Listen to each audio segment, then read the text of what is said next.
We had a very musical family, so I mean, we were introduced to instruments and stuff from like a ridiculously young age. Yeah, writing was never really a part of growing up, and we listened to quite different things. We started hearing all this stuff in the UK, like Burial and James Blake again, and that's the first time we kind of both thought, oh, like, we like this, maybe we should try and do something together.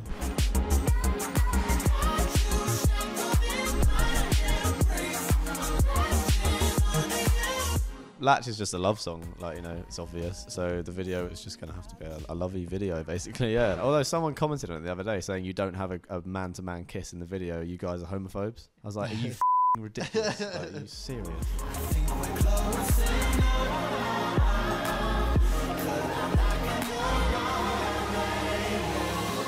It's the first song we had in the charts, which was so not what we thought was going to happen. Like, we'd been making such underground music, and we'd been kind of immersed in this underground culture of clubs and stuff, and to see it played on the radio like 5 times a day or whatever, it was insane, yeah. When we started writing songs with full vocals, we obviously thought it would kind of appeal to a different market. Like a song like Latch, we thought, oh, like, we were so proud of it that we thought it's a really well-written song. We were like, yes, we've done something good. Maybe it'll get 10,000 plays on SoundCloud.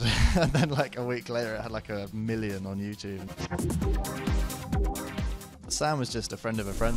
We met him for our friend Jimmy Napes, who actually helped to write the song as well. Obviously, he's got such a distinctive, incredible voice and such amazing control over it, so we just thought, like, who wouldn't want to work with him, you know? Like, if you want a vocalist, that's your guy. Like, he's amazing. We already had written most of the music to the song, but originally that Latch had samples all over it instead of vocals, and Sam was like, you should get rid of those and we should write to that track. So we did, and that's how Latch came about. We wrote it over the space of maybe like about a week.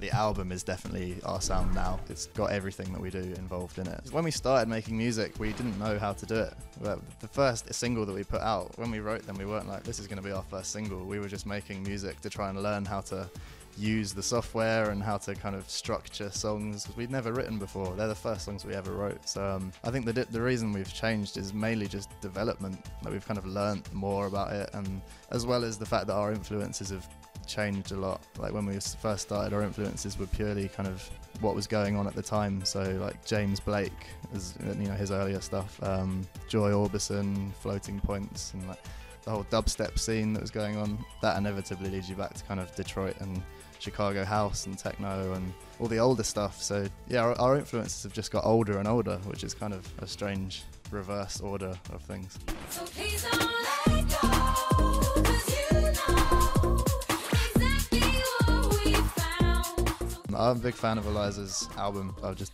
always have been since it came out. I basically discovered that we had a mutual friend, and I started talking to him about it and just saying, like, I wonder if she'd be up for doing a song, and he was like, oh, well, actually, she's a huge fan of 90s garage. So I was like, well, that's great, because like, so are we. You guys call it two-step.